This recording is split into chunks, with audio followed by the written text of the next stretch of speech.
welcome to what I'm sure will be a very engaging discussion about an innovative approach to carbon reduction by our friends to the Northwest. My name is Phil Edmondson. I am the chairman and CEO of William Gallagher Associates, an insurance firm here in Boston, and also the chair of the board of the Alliance for Business Leadership. The Alliance is very pleased to be putting on today's event, along with a slate of allied organizations who are joining us in calling for a conversation about the future of carbon pricing here in Massachusetts. And we're especially grateful to the wonderful folks here at Mintz-Levin for their gracious hospitality this morning.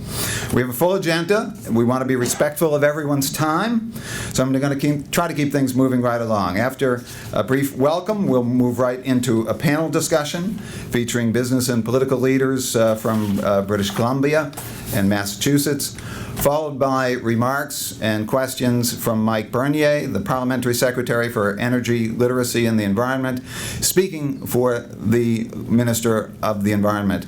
As you know, the Minister of the Environment, Mary Polak, was scheduled to join her colleagues here in Boston, and as you may have heard a few days ago, there was an oil spill in Vancouver's English Bay, and understandably the minister was unable to make the trip and has stayed home to deal with the response and the cleanup.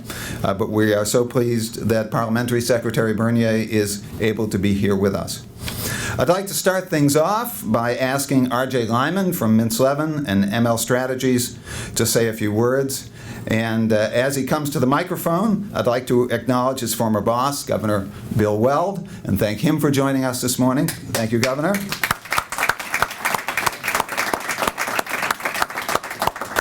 Many of you will know R.J. from his time in state government, where he served as Assistant Environmental Secretary and Director of MEPA under Governors Weld and Cellucci. He's no stranger to these issues, and we're delighted to have him as our host this morning.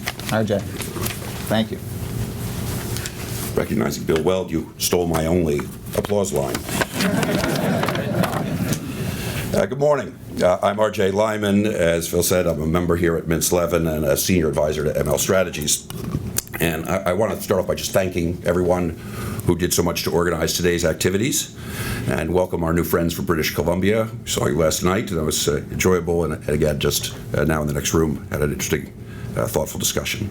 I'd also like to recognize in particular my Mintz-Levin associate Katie Ward, whose enthusiastic engagement with this initiative has really done more than, to be perfectly blunt, I or my favorite former governor of the Commonwealth to bring you all here as opposed to someplace else this morning.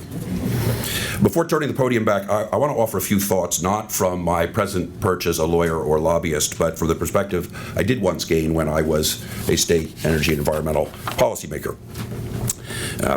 And the applause line I was going to grab a couple minutes ago was to recognize my former boss, my political mentor and role model, and my current law partner, Bill Weld, who led all of us in that administration, including our colleague then and now who couldn't be here this morning, David O'Connor, in electric industry restructuring, lots of regulatory reform, and more land preservation in the 8 years of the Weld-Cellucci administration than in the entire history of the Commonwealth beforehand.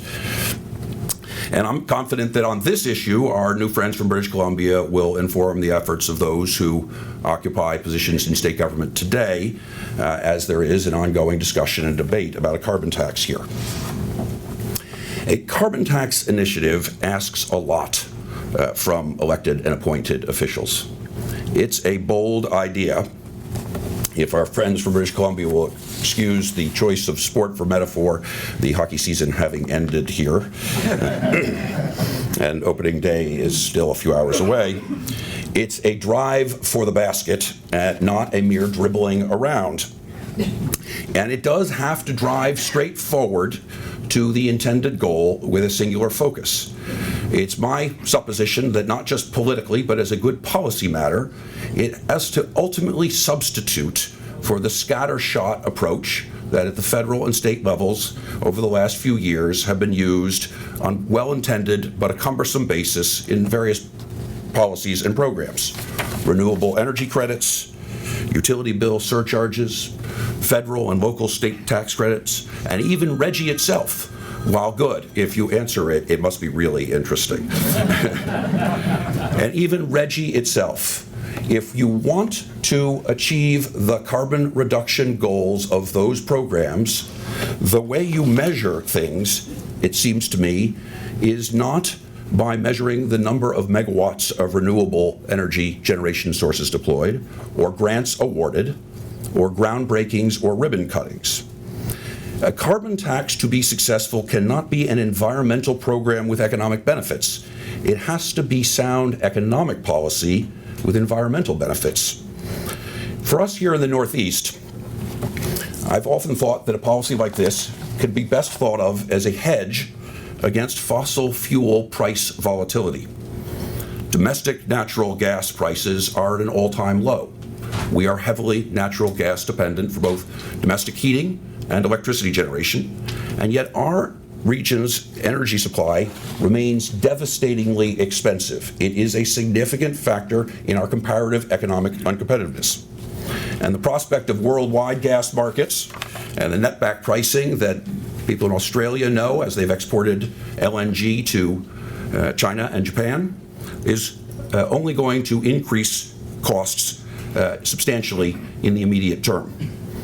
So, to my way of thinking about it, a carbon tax should seek not merely to address an environmental crisis for our children's and our grandchildren's future, as important and compelling as that is.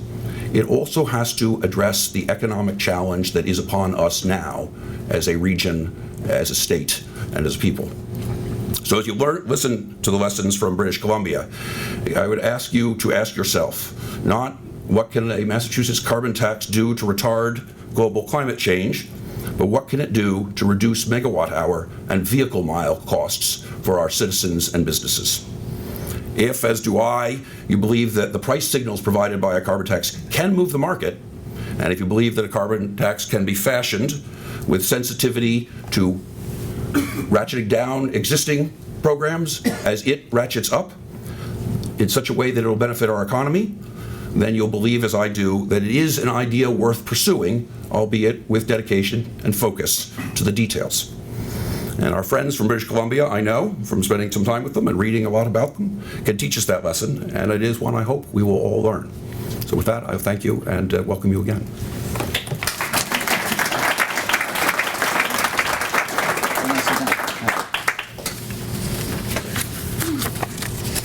Thank you, RJ. Those were very thoughtful comments. The Alliance for Business Leadership, which I have the privilege of chairing, is a coalition of progressive business leaders united in the belief that social responsibility and the sustainable growth of our economy go hand in hand, which is precisely why we get involved in issues like carbon pricing and why our business leaders find the British Columbia model so intriguing. One of those business leaders will be moderating today's panel. Roger Freeman is the founder and president of Solventerra, a clean energy development and consulting company focused on solar power development. He has devoted his career to clean energy, and in addition to his work at Solventerra, Roger works on the Board of Advisors for the Sustainability Roundtable, on the Policy Committee of the New England Clean Energy Council, and on the Editorial Board of Advisors for Distributed Energy Magazine. To tell us more about our distinguished panel, please join me in welcoming Roger Freeman.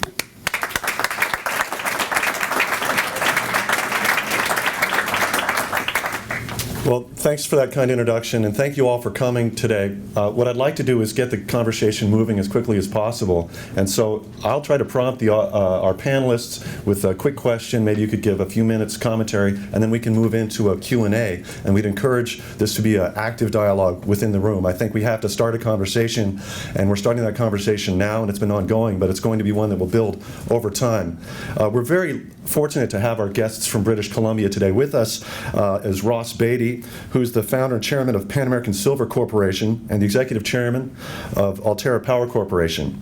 We also have Maren Smith. She's the director of Clean Energy Canada at the Tides Canada Foundation and has been really fighting this battle from the earliest days in British Columbia. And the third member of our panel is Senator Mike Barrett. He's the state senator for the 3rd Middlesex District, and he's really making a carbon tax initiative a spearhead part of his legislative agenda for this and coming years, and hopefully not too many years before it's successful. So moving right into the conversation, I'll start with Maren. Since you were there at the beginning, could you sort of set the stage for us and talk about the carbon pricing policy in Canada and why you think it's an effective tool for meeting the challenges of reducing carbon emissions? Okay, so just to set the stage a bit, I'm sure you all know this, but just a minute on it around how the BC policy works. Actually, first I'd like to say I'm really glad to be here. It's really exciting. We've had this policy in place on the left coast, as you guys like to call it, and it's exciting to be here on the other left coast, I guess you call it. And to be talking about actually putting this in place. We were hoping other jurisdictions would follow. In fact, I don't think that BC actually thought that there would not be another carbon tax in 2015. So great to be here. Really happy to support you guys.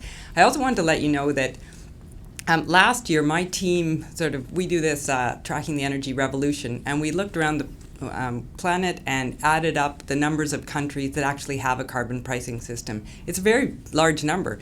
And so we looked at what is the GDP of these jurisdictions that are pricing carbon right now. So it turns out the jurisdictions that are already pricing carbon now is 42% of the world's GDP. And Chile and 5 provinces of China have committed to come on by 2016, next year. By that point, there will be over 50% of the world's GDP is pricing carbon. So this is not a niche or fringe kind of conversation. This is mainstream. We like to say carbon pricing is really the new normal. And right now up in Canada, Ontario is announcing that they're going to join the cap and trade system with California and Quebec. So this is a live, active conversation. So I encourage you guys, get going. You're not going to be ahead of the pack. So what happened in BC? So in 2008, we started. 2007, it was announced. 2008, we started with $10 a ton on carbon. It's raised $5 a year, and so it is now at $30 a ton. It was raised for 5 years.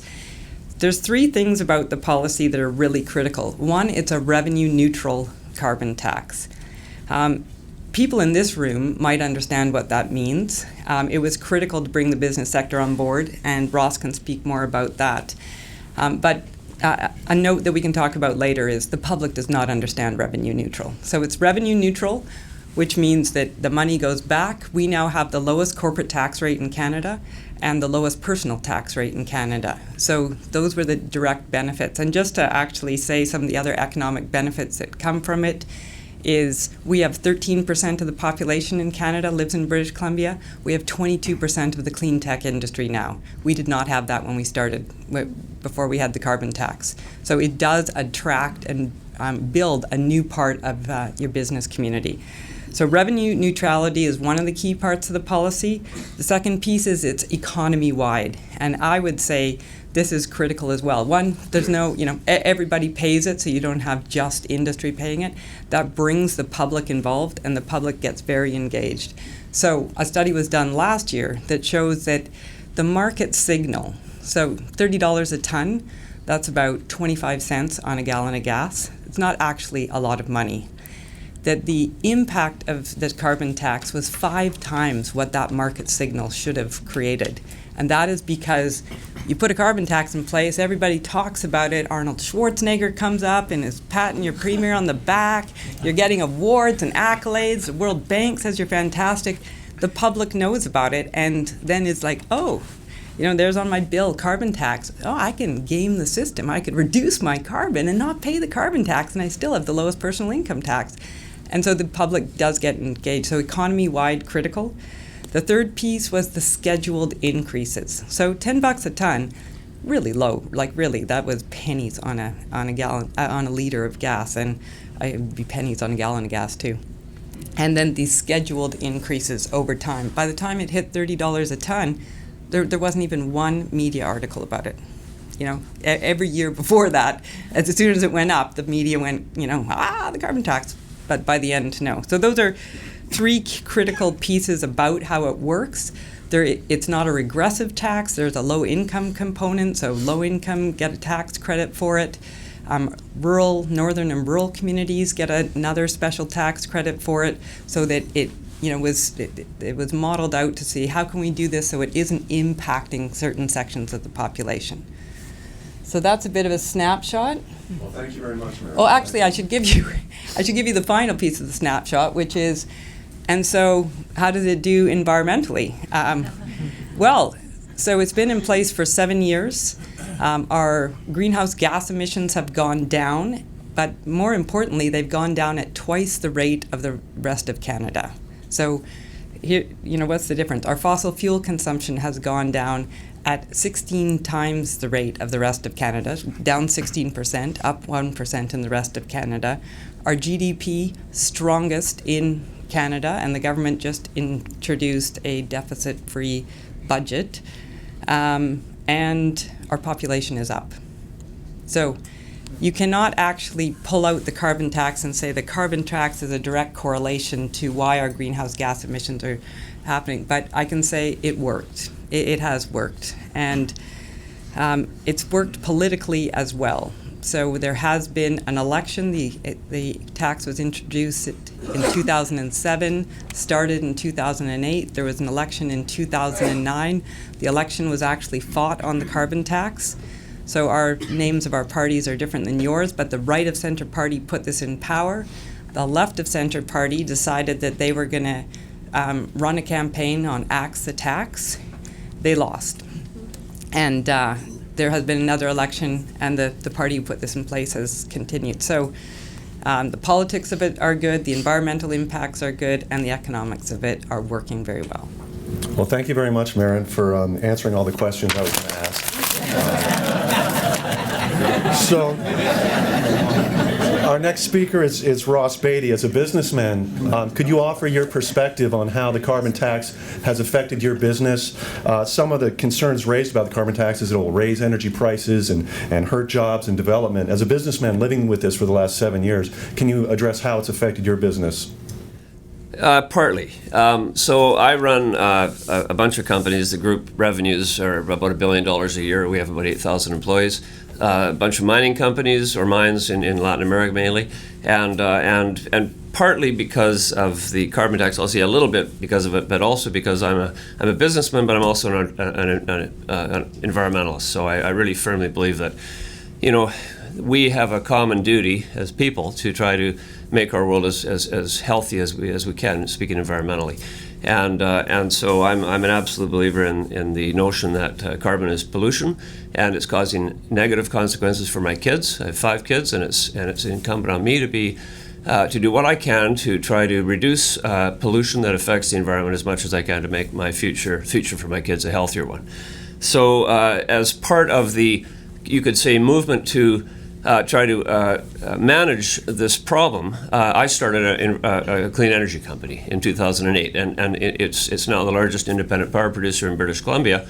We have wind power, hydropower, solar power, and geothermal power, and that was a consequence of an attitude in British Columbia, I think, that said, let's all do what we can to deal with this problem of carbon.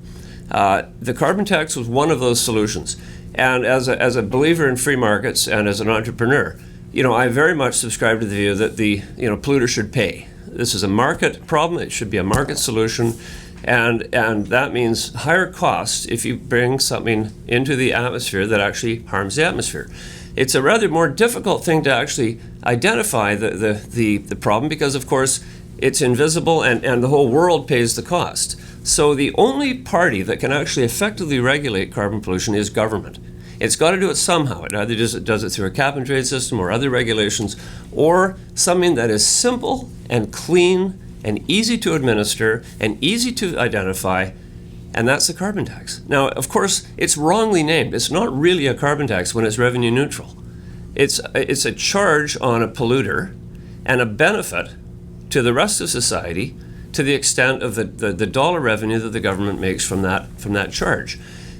So you charge companies that are polluting, that's fine. Everybody has to pay for pollution, but you're giving a benefit to society everywhere else. So there's this offset, this revenue neutral concept has been a very winning formula, I think, in the BC carbon tax. Every company in British Columbia pays less income tax, pays less corporate tax because of the carbon tax. Every individual pays less income tax because of the carbon tax. The other things that the carbon tax have done is they've spawned incredible amount of innovation. So, for example, my company, even though we don't pay a carbon tax the same way BC calculates in, say, in South America, where we have our mining operations, we're all trying to adapt to increasing costs through innovation. So if we had a mine in British Columbia, we'd pay more to the extent that we use diesel and natural gas for different aspects of the operation, but we'd be looking for innovation on how to reduce our use of diesel, how to make our mines cleaner, because it's simply good business. And this is where you have, the positive impact of a tax or a cost on something is it stimulates good engineering and good entrepreneurship to reduce those costs as much as you can, which, of course, is usually what happens. And the result is a longer-term, more sustainable operation. And that's, I think, been a very, very real thing in BC's cement industry, our forestry industry, where people have switched from carbon emissions in throughout their businesses to other forms of reducing their energy use, using different kinds of energy generation other than fossil fuels, all to aim at lower costs, smarter, better ways of going about business as a great business solution to the problem of carbon emissions. So it's really worked, I think, and I think Marin's statistics have proven that out. Companies are operating with lower emissions, and yet they're operating successfully. We're growing our economy. It's not been a negative. It hasn't been a drag. There's now 6 years of experience proving this. I think it's a great model for Massachusetts, and I really commend every single one of you who are working to have this happen in your state. It's a good idea. Well, thanks so much, Ross. And I'm inspired by your remarks and the business leadership that you're showing. And in fact, we'd like to invite you to join the Alliance for Business Leadership and the BC chapter. Our next panelist is Senator Mike Barrett from the 3rd Middlesex District. Mike, you've proposed a carbon legislation that's revenue neutral here in Massachusetts. Could you speak a bit about your program and what you drew from the British Columbia experience and thinking about it? Sure. Thank you, Roger. My thanks to Ross and Marin. I'm going to stand, not so that those of you in the back can see better, but because they're filming this and I want to look really commanding on TV. But I will use a mic. Can you hear me, or should I use a microphone? Use the mic. Or the filming. You want to? What's that? I'm an attorney, so I want to offer special thanks to Mintz Levin for hosting us, to Katie and to Bill and to RJ. And I want to stress that we learned enormous amounts from BC, and that we've also introduced some additional elements, in part because we've profited from talking to them, as well as from reading their initial statute and from trying to garner lessons learned. This question of a user fee is really critical, as RJ mentioned, to making sure this really does work for the business community. Fundamentally, what a carbon tax or a carbon fee is all about, right, is asking users to bear the real cost of consuming a fossil fuel. The real cost capturing all those downstream elements that aren't currently reflected in the price. So you could say that this is all about fair pricing. It's all about complete pricing, financing those healthcare costs and those environmental effects that come about as a result of consuming something but don't get reflected in today's price. So this is all about a fair price and a fair market. But we've also taken the time, because of feedback from Ross and Marin and others, to actually structure the proposal in Massachusetts from the outset to be a fee truly, and not a tax. So there are three-pronged definition so far as we've been able to uncover from looking at SJC decisions, Supreme Judicial Court decisions, three-pronged test as to what constitutes a tax. And the third and most important prong is the revenues involved have to go to support the general operations of government.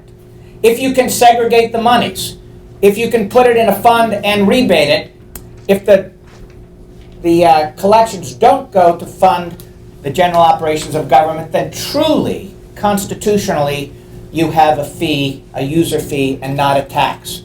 And we've done this thoughtfully. There are arguments that could be made by many in my party. I'm a progressive Democrat, that one might have wanted to make the fee revenue positive, but we are interested in bipartisan support. We want the support of this governor. I want the support of my Republican colleagues in the legislature. We're mindful of the fact that revenue fees are the one way to truly combat climate change that can build support across parties. Greg Mankiw, economics advisor to Mitt Romney when he last ran for president, has endorsed a carbon tax on the national level in the op-ed page of the New York Times just last year. This is truly an approach that would constitute the most aggressive thing a state could conceivably do and still find support across party lines. We're not going to implement anything if we don't manage to build that kind of support. And similarly, I might say to the business people in the audience, we're not going to get this done without you.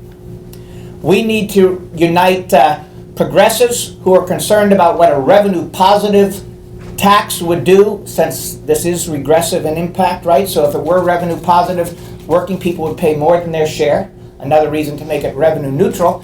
But from the business community, we need to assure you that this is not about growing the size of government. Not this exercise. This really is about fighting climate change. So help us keep it revenue neutral. Help us communicate that message. Remind people that legally and technically this is in fact a fee for Massachusetts, not a tax. And one other thing I'll mention, because we're focused on the business effects, and I might add the effects on large organizations, including our critical nonprofits.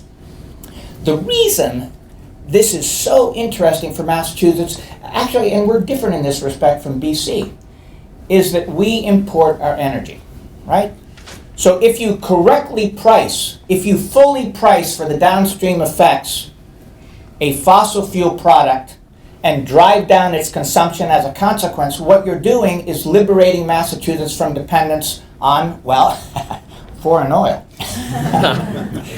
And by foreign, of course, I'm talking about Pennsylvania. We really need, in a situation where we're totally import dependent, anytime we can motivate you and your neighbors, me and my neighbors, to use less of a polluting something, ultimately that results in disposable income in my pocket. Because I will, in fact, find a way to cut my consumption over time, right? I'll put the insulation in the house. Next time I buy a car, I'll be mindful that it should be fuel efficient. I'll operate my business in a greener way. That resulting savings from not paying the fee and not consuming the fuel, the economists have traced where that money then goes. And for Massachusetts, it goes to local spending. We spend it at the grocery store. We spend it at the local business. So you correctly price something, drive down the use of it, free up the cash, build local employment. We ran the entire concept through a computerized model of the Massachusetts economy, and it is narrowly but indisputably job positive because we're liberating ourselves from foreign sources of supply. So on that happy note, I want to thank our panelists and invite some questions. Thank you. Great. So we have a few minutes for questions. Happy to take them, hopefully in one part. And if you ask a multi-part question, I'll get to pick the part that we ask them to answer. Back there, Charlie. Morning, Charlie Lord from Renew Energy Partners. Thank you to our friends from British Columbia for being here and for your leadership on this. I thought it'd be interesting to hear more about the politics of the 2009, was it the 2009 campaign? Because of course, here the original idea for a structure like this came from the right of center party when it was a little more center and a little bit less right. But it was interesting to hear the way it played out for you, and I'd love to hear the arguments for the tax piece and then the response from the party in power in terms of how you frame this issue. So we have one of the people who were very involved in that race. I think Mike Bernier. Are you going to speak? Can you speak a little bit about that when you? Where's Mike? He was over there, yeah. Yeah. Okay, well, we look for Mike. Oh no, Mike's over. He was there, but Anyway, he'll be coming up in a minute. But where's Waldo? So, yes, this was the right of center party who introduced this, and it was unclear why the left of center party decided to run the tax, except that they thought it would get them traction and win the campaign. I think they did not expect that the environmental community would oppose them and stand up and say this is the wrong thing for the environment. They assumed that the environmental community would stick with the left, as they often have. So they didn't. They stood up and said this is wrong, and people voted that way or didn't vote at all. So that in a nutshell is what happened. Mike can probably tell you much more interesting political stories of how it went, but it basically didn't work. And the party now has a different position. They support the carbon tax. So I think it's a good experience just to say that often people think if you introduce a carbon tax, it's a loser politically, and what BC showed is the exact opposite. And I've been with the Premier who said she totally believes they won. She knows they won the election because of the carbon tax, because they really were not looking like they were going to win. If I could interject with a quick follow-up, Mike. Excuse me, Mike. Could you talk about the political dynamics here in Massachusetts and how you foresee the bill proceeding going forward? Mike, do you want to address that? The other Mike. I want to share this with Mike, whom we're going to hear from next. What's critical here as a practical matter is that we build a bipartisan coalition. I was pleased that there was a debate, Roger, between Martha Coakley and Charlie Baker, an environmental debate presided over by the Environmental League of Massachusetts, George Bachrach, back in October. And a carbon tax / fee question was put to both. And I was struck by how kindly neither of them sort of jumped on and said, "That's my winner." But they both were clearly receptive.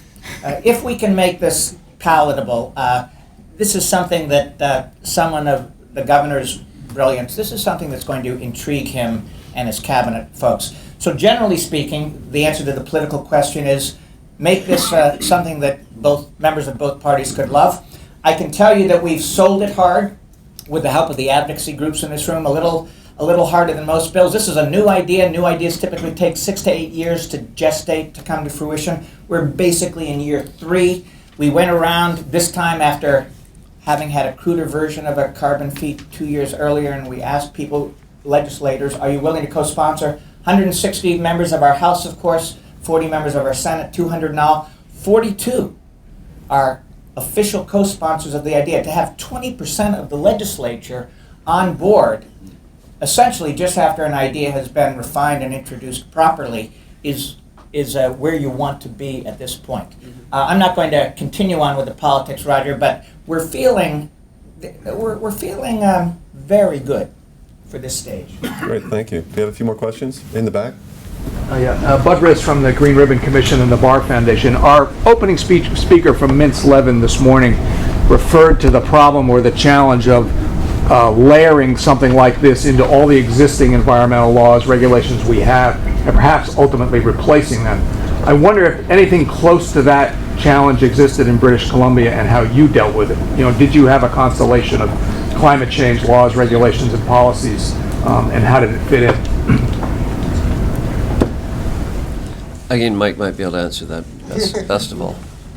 Well, I can start with that. Definitely the carbon tax is sort of the key center stone of the climate action plan, but you also need another round of policies, and so it can't replace those. Things like, you know, the efficiency standards, the low carbon fuel standard, the commitment around electricity. We have a commitment around 93% clean energy, etc. So there's a cadre of policies that you need. The carbon tax is at the center stone and helps drive the innovation to make those things happen. So I would say you definitely have to have the other set of policies as well. One can't replace the other. So one of the things that we did see happen in BC was, for instance, organizations or businesses or institutions that had the ability to plan out long term, and universities, and you have a lot of those around here, they were able to look ahead at 25 years. What would they be paying in carbon tax, for instance, for heating of buildings? And then, you know, forecast, this is what we're going to pay, we're going to invest and build this building or put this new system in place. We will avoid, it will basically become paid for because we'll avoid paying the carbon tax. And so it looks like your economy actually has some interesting places like that where you could then become leaders in innovation. So what happens there is you start trying out ideas, building stuff, and then build the innovations that you're going to be selling to your neighboring states, Pennsylvania, I guess it is. And, you got it developed because the carbon tax helped catalyze that kind of innovation. And that really is Ross's bailiwick, innovation. That's true. Thanks. We have time for one more question. Michael? Great. Thank you so much. Michael Green, Climate Action Business Association. Thank you so much for our panel to be here this morning, nice and early for us. One of the pieces we discuss within the larger business coalition working on this policy piece is how we plan on addressing questions around regional competitiveness. You mentioned that innovation is up, your economy is growing, population is growing, but can you talk to us about how this has positioned you regionally? Well, I think it's a fact that when you have like I said before, when you have a cost, you have a lot of smart and innovative people trying to reduce those costs. And that stimulates innovation, stimulates new companies and all sorts of things. And in many, many different aspects of the business world, from clean energy, clean electricity that doesn't use fossil fuels, to better building envelopes, to just thousands and thousands of different things. And that's really what's been stimulated in British Columbia. And I think Massachusetts has that potential as well, because Massachusetts is such an engine for innovation and thought leadership in the U.S. So, this really does catalyze that kind of thing. And that's what's created the jobs that have maybe replaced jobs in fossil fuel emissions businesses that have more than replaced them. And those jobs are good jobs. They're well-paying jobs. They're long-term jobs. They're creating a more sustainable society. And they're jobs that the public really gets behind. They're not polluting jobs. They're clean jobs. And they're the sort of jobs that I think Massachusetts has a very strong reputation for generating. So I think it's something that Massachusetts could be a leader in. And what has evolved from the carbon tax leadership that British Columbia's had in Canada is I think a reputation for excellence that really spans not just Canada but also Europe, and I think it's made us a leader in being good, in where people think there's a value on places that have the leadership to try to solve a problem that's a global problem, not just a local problem. And whether that creates more tourism or other types of business revenue, I don't know how you can make a direct link, but it certainly has, because our economy has grown disproportionate to other provinces in Canada, despite our emissions falling so profoundly. And so it's been a net benefit, I think, to business generally. So maybe one thing I'll add there is there was the issue of carbon-intensive trade-exposed industries, and the cement sector was an example. And so they have been, really complaining for many, many years that that there's now imports from Washington State coming into BC because it doesn't have to pay the carbon tax. So the government did a great thing in this recent budget is, instead of giving an exemption to them, has provided funding to help them reduce their energy intensity and reduce their carbon emissions. And I think that's one thing really to say is, Gordon Campbell, when he put this in place, he was really clear: no exemptions. Don't give people exemptions. If there are trade-exposed industries, find ways to support them somewhere else, but once you start exempting them from it, then the door's open and the door will be open and everyone will be pounding in there. They have an issue. They're being exposed to trade issues because of that. So let's find a way for them to reduce their carbon. And that is really the path to go, I'd say. Well, thank you so much. That's the time we have. As a father and a citizen and a businessman, I really want to thank you for your commitment to these issues, Marion and Ross, and for coming all this way to join us. We really appreciate it. And Mike, for your leadership that you're showing in the legislature. So thank you. Great. Please join me in welcoming Yeah. our panel. Well, thank you. Thanks, Roger. Thanks, Roger, and special thanks to Ross, Marin, and Senator Barrett for your very optimistic comments. I'm particularly appreciative of Ross's comment that Massachusetts has a history as being a leader in progressive policy, and we have another great opportunity in this subject matter. We are so pleased to have British Columbia's top environmental official with us today to expand on the issue of carbon pricing. And to introduce the parliamentary secretary, I would like to bring up Wayne Davis. Wayne is a veteran of renewable energy and environmental issues both in British Columbia and here in the Commonwealth. He is the co-founder of Harvest Power, Inc., a North American leader in transforming organic waste materials into products like renewable energy and natural fertilizers, and is the largest processor of organic materials in British Columbia. He leads Harvest's public policy efforts and has been key in putting today's breakfast together. Wayne.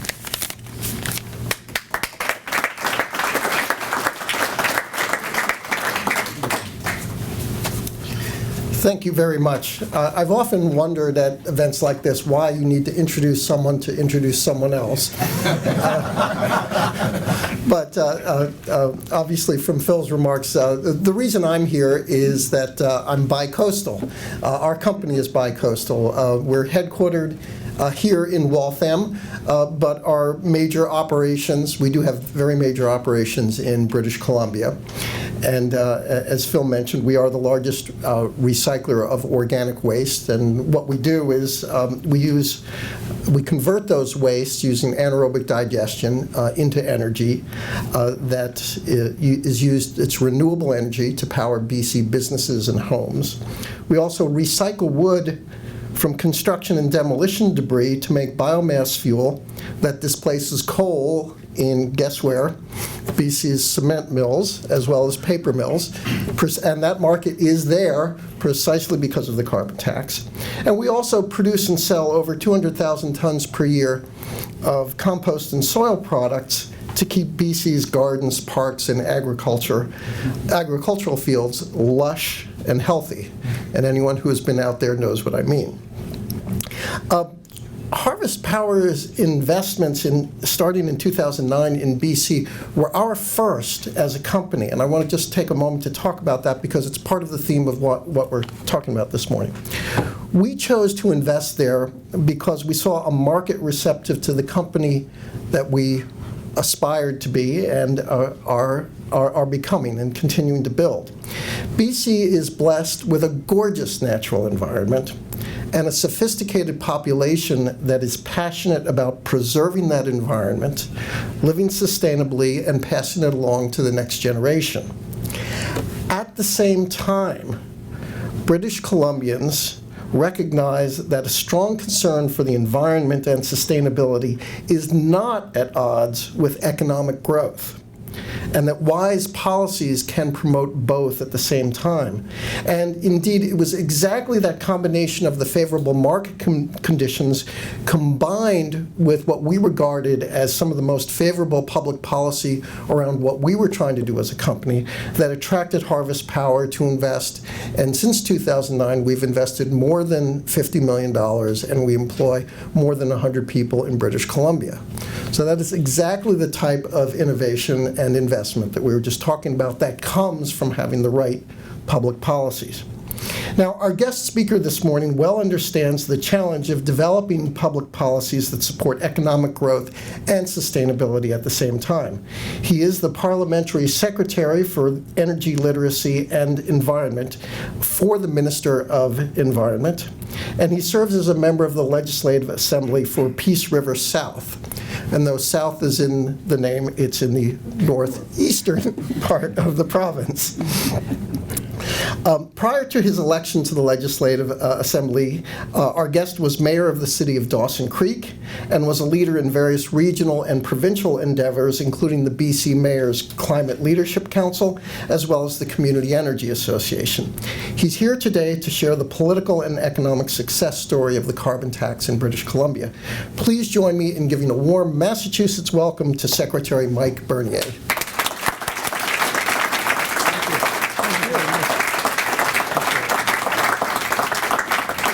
Well, thank you very much, First of all, I want to thank everybody so much for the amazing hospitality that you've shown us and myself and the rest of the BC delegation as we've been here for a whirlwind tour just for a couple of days. And to the panel, I just want to thank the panel. Obviously, some amazing experience and some amazing insight that came out of the panel here today. And I should probably start, Ross, you said you had 5 kids.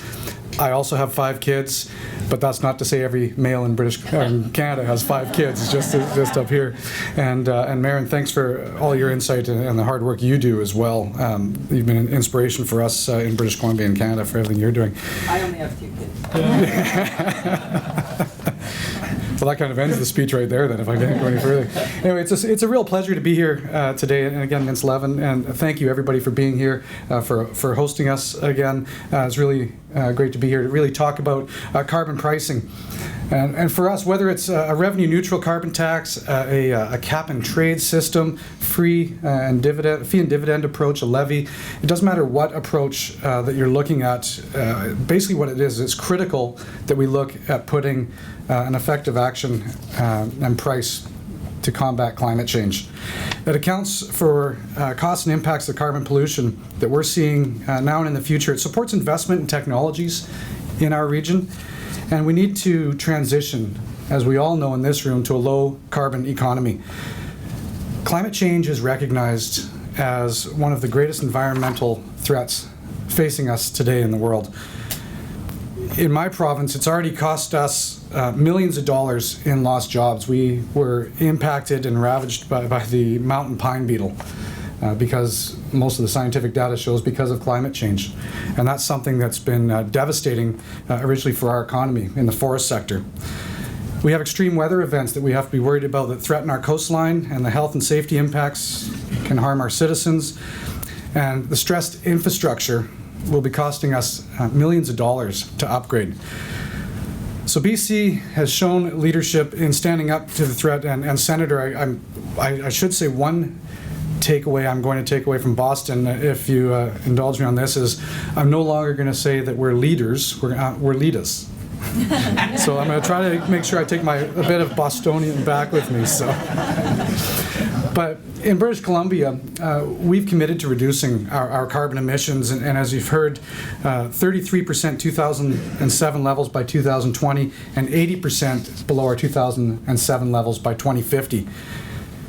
One of the things we're really proud about is that we reached our first goal of 6% below our 2007 levels by 2012. One of the things for us is we've been clear from the outset that more actions are going to be needed to look at our legislated targets of 2020 and 2050. We're currently exploring options to update our climate action plan, and hopefully we're going to have some announcements really soon on that front. So British Columbia is the cornerstone in climate policy. What that is it's an economy-wide price on carbon applied through a revenue-neutral carbon tax that you've heard about today. And we put that on all fossil fuels that are either purchased or used in the province of British Columbia. The carbon tax covers 72% of the greenhouse emissions in our province. So by designing a revenue-neutral tax, BC is sending a price signal, as we've talked about, that shifts taxation from really what we want, which is income and investment in the province, to what we don't want, which is the carbon pollution. This tax, it really underpins the success of the suite of other climate actions in our plan, and it's the key to driving progress toward a low-carbon economy and energy efficiency. As you've heard, the carbon tax was established in 2008 as part of our climate action plan, and the leaders of the day recognized that the single most important policy was to put a meaningful price on carbon. The tax was efficient to implement, it was simple, and complementary to our existing tax infrastructure.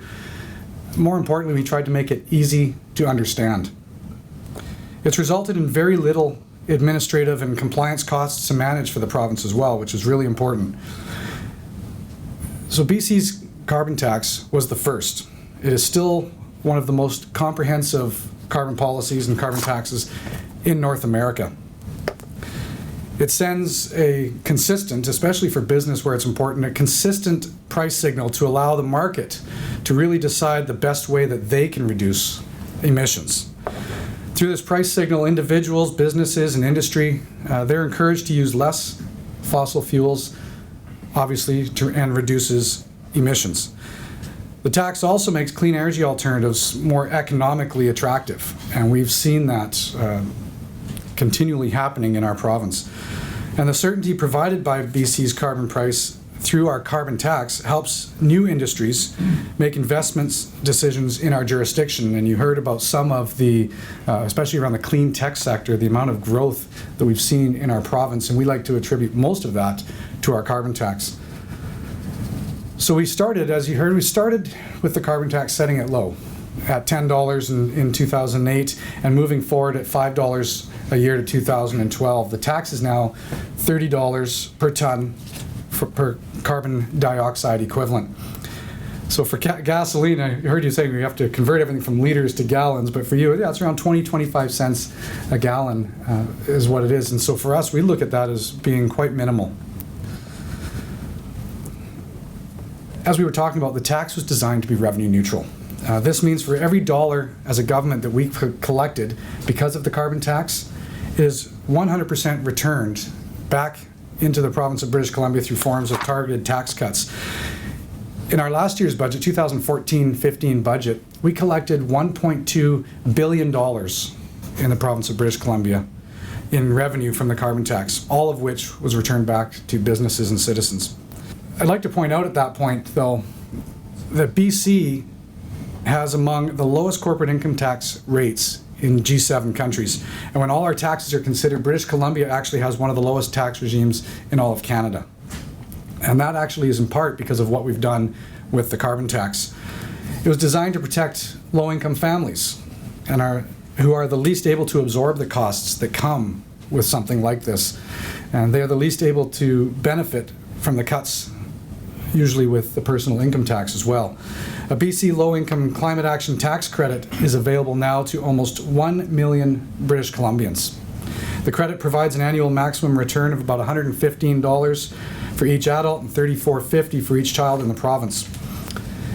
Independent research was done around this, and what they found was because of the carbon tax, if we maintain it in the current form, by 2020, it'll prove out to be about $121 per family that they'll have more in their pocket each year because of the carbon tax. Independent research that was also done on this by the University of Ottawa has found that since implementing the carbon tax, fuel use in our province has actually gone down by 16%, whereas in the rest of Canada it's actually gone up by about 3%. So we're definitely seeing some impacts because of that.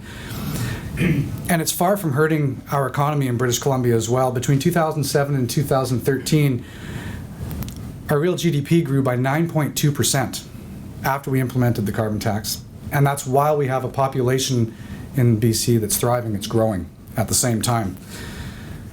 So we have said that our carbon tax is actually going to stay at the current rate and scope until other jurisdictions around us begin to implement similar carbon prices. So we have put it actually into legislation that we have this carbon tax. It's frozen at $30 right now, but we're going to be re-looking at that at 2018, which of course one of the things we're hoping is that other jurisdictions will be following our lead. In British Columbia, we're a fairly small open economy, and most other jurisdictions have not yet followed us, but of course, as I said, we see that at least there's a lot of discussion taking place, and we know that there's other people looking at doing that.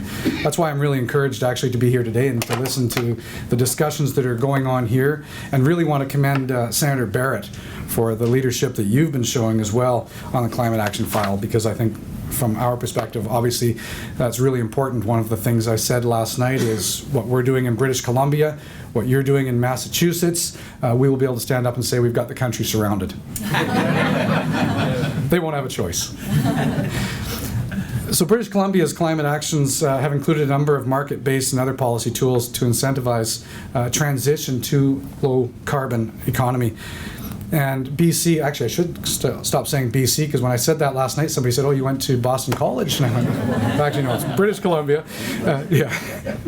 Mind you, if I had that on my resume, I'd be quite proud too. BC championed the development of a regional cap and trade program with California and 9 other states and provinces as a means to encourage additional jurisdictions to include carbon pricing in their suite of aggressive climate actions. We introduced a limited emissions trading system. It's a flexible approach to regulating the liquefied natural gas industry as well that we're starting to see thrive in British Columbia. And one of the things we're really pushing for is to ensure that we have the cleanest LNG systems in the entire world. So I'll touch a little bit on what did we do to reach some of our reduction targets. Well, our government, what we did first of all was we opted to show leadership as government. So we made sure that all our government operations, our public schools, our universities, our hospitals, they are all required to be carbon neutral, which also requires some to purchase emission offsets to get to that goal. Around transportation, we provided incentives to purchase clean energy vehicles and also invest in electrical vehicle infrastructure in the province. These incentives are provided directly to the consumers through the BC Utilities Commission that we have, through our regulator. We've also developed the largest electric vehicle charging network in all of Canada. We have the most electric vehicles per capita in our country. In addition, legislation requires that the carbon content of vehicle fuels by 2020 needs to be reduced by 10%. For energy, by legislation also, 93% of BC's electricity generation comes from clean, renewable sources. And we're now achieving almost 97% of clean electricity generation in our province.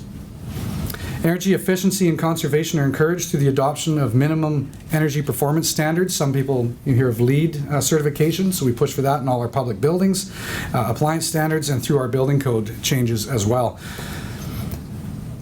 A lot of this can't be done alone. You can't do a top-down kind of approach. So one of the ways we've been successful in British Columbia is working with the other levels of government as well. So when you look at our local governments, 93% of our local governments have signed on to what we've called the BC Climate Action Charter, which has them as local governments committing themselves to reporting their own greenhouse gas and energy use inventories, and they have to work towards being carbon neutral as well as municipalities.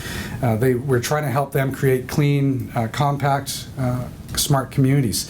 Myself, as you heard, when I used to be the mayor for the city of Dawson Creek, I was really honored to be the mayor at the time when we were one of the first signatories to this Climate Action Charter.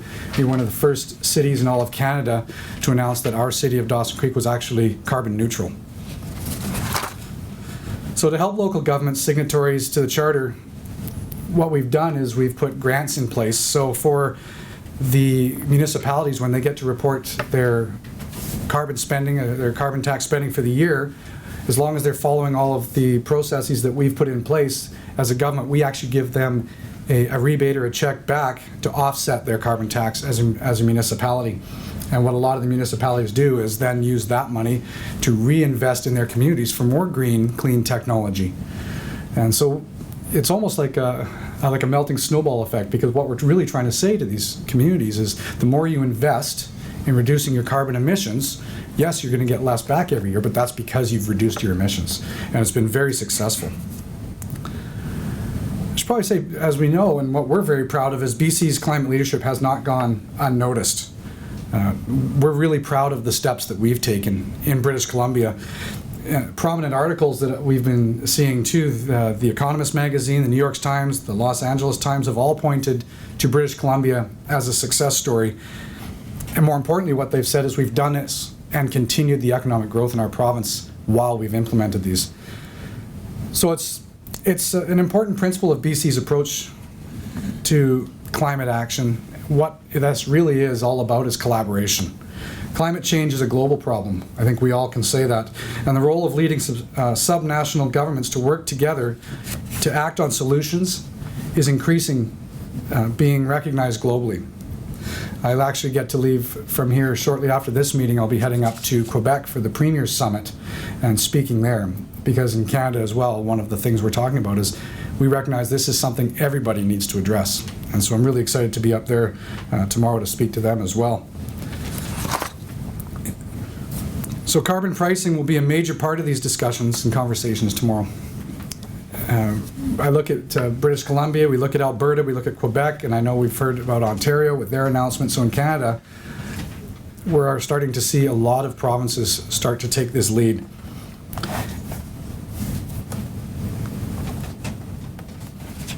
For us, we also, it's not just about Canada, we work across in other places as well, across the international borders. And particularly, BC works very closely with California, Oregon, and Washington, which are all members of what we've created, the Pacific Coast Collaborative. I'm not sure if we can, somehow we'll try to figure out how we can fit Massachusetts into the Pacific Coast Collaborative. In October 2013, we signed this collaborative in the Plan on Climate Action on our energy policies. The action plan sets out a comprehensive strategy to combat climate change and promote clean energy in our entire region. Through the plan, all 4 jurisdictions agreed to account for all of our costs of carbon pollution and to link those programs where feasible to create consistency across the borders and predictability for businesses and for families. And with the combined population of that Western Seaboard, 53 million people, an annual GDP of more than $2.8 trillion, the region represented by the PCC, if you put that all together, would represent the 5th largest economy in the world. In addition to putting a price on carbon, all 4 jurisdictions are working together on 14 actions of joint interest for the region. Some of those include pursuing ways to reduce our carbon intensity through less fossil fuel burning in the region.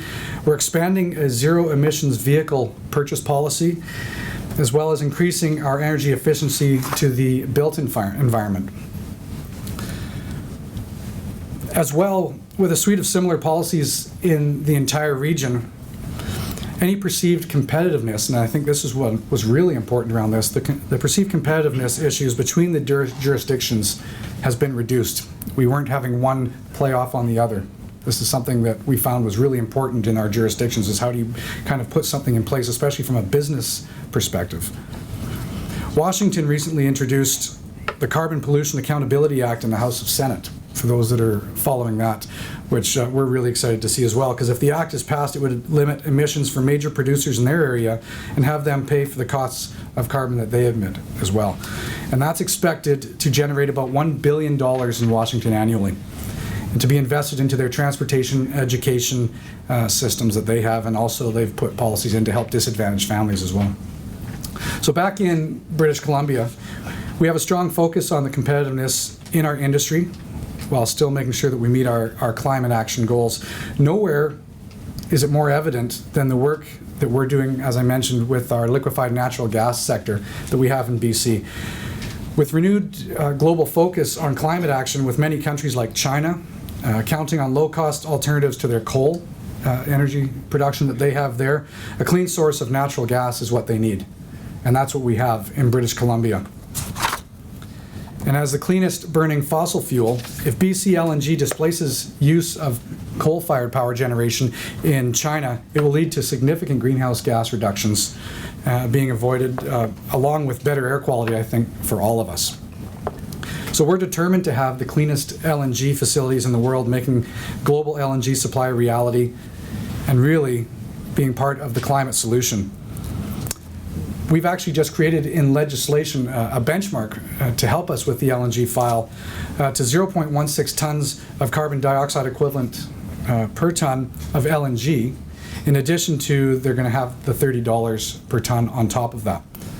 Recent commitments to China to double the amount of natural gas that they're using for their energy supply and reduce the use of coal is really demonstrating how this can be a global issue, but a global solution as well. So this December, there's a big summit in Paris, and by the time that we've reached that summit, many more countries are likely to be pursuing the same pathways to lower emissions. This is one of the things that we're really promoting, obviously, and very excited to hear about so many other jurisdictions looking at this. as part of our LNG file with the Clean LNG, we're going to be there to show people the successes as well and show how LNG can assist in other parts of the world to help with their environmental and economic targets. I think I'll finish off by saying that there are advantages to each form of carbon pricing, whatever you choose when you're looking at pricing carbon. The policy choices depend on the jurisdiction, and really you have to look at what's right for your economy to reach your emission reduction goals. Massachusetts, you should be really proud of your record on climate action by pricing carbon through your electricity, through your I'm trying to remember the acronym that you call it, but it's your regional RGGI. I know, I was told if I actually called it the Regional Greenhouse Gas Initiative, everybody would just call it RGGI, right? But your strong energy policies, something that you should all be proud of, and I commend you for the action that you've taken as a state. Like British Columbia and Massachusetts will need to find ways to look at the next steps, though. There's a lot to do. And when you look at 2020 goals and 2050 goals that we've all been looking at, we realize they're ambitious goals, they're targets that we need to work towards, but I commend you for the fact that we're having targets and we're looking at opportunities. What I'm really hoping from being here today and what you've heard from myself, hopefully in the panel, is that BC, if nothing else, can hopefully lead as a bit of an example of one way that pricing carbon has been successful. And I hope this kind of leadership that we have, the leadership that you have in states like Massachusetts, and what we've done in British Columbia can continue to advance the cause of climate action and responsible fiscal reform for all of North America and for the world. So on that, again, I just want to commend you for all of the work that you've done. I really want to thank all of you for being in this room today, which shows me, it really inspires me to show that there's a lot of discussion taking place, there's a lot of excitement around this, and more importantly, there's people willing to stand up to really recognize this and make a difference. So with that, thank you again so much for hosting me and the rest of our folks from British Columbia. Thank you.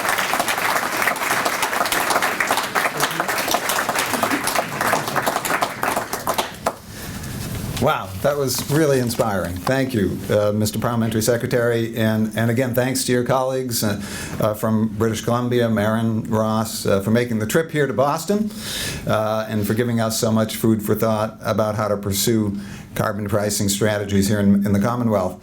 And thank you once again to Mintz Levin for generously hosting us this morning. Our event is coming to a close here. I do want to have one more thanks, which is to Eric Levy back there, our staff, and to Jesse Mermel, our executive director, who was very involved in this, but who sadly got stuck in Washington last night and didn't get out on the last plane, and is probably flying in this morning and regretting missing today's great event. We're glad that it's on tape. We have, I believe, some volunteers standing around the room. Is that true? Do we have folks who are going to take names? All right. And that's our ask, right? Any good program concludes with an ask. And the ask here is that if you are interested in this subject matter, if you think as a business leader or a policymaker that this should be part of your attention in the coming months and years, we'd like to get your name and contact information, because only together do a large group of us make a difference and make policy change in the Commonwealth. So please be sure to see them on your way out, and thank you all very much for coming. Thank you.